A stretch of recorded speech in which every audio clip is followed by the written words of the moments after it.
শহীদ Abu Sayeed international convention centre বিএমইউতে অনুষ্ঠিত হয় সাবেক জাতীয়তাবাদী ছাত্রদলের মেডিকেল ও ডেন্টাল কলেজ নেতাদের দোয়া ও ইফতার মাহফিল।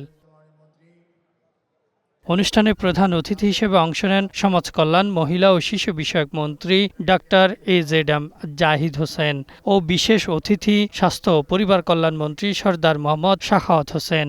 এছাড়াও চিকিৎসক, পেশাজীবী ও জাতীয় নেতৃবৃন্দ উপস্থিত ছিলেন।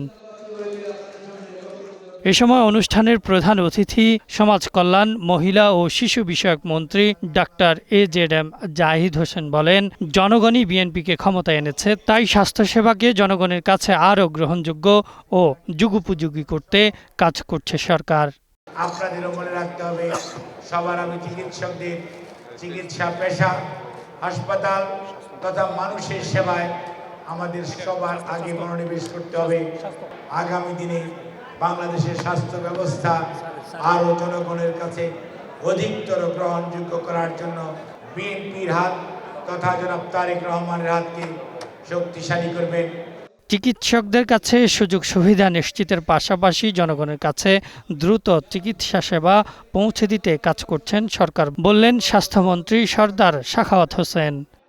আমরা ডাক্তারদের সকল সুযোগ সুবিধার দিকে আমরা তীব্র দৃষ্টি দেব।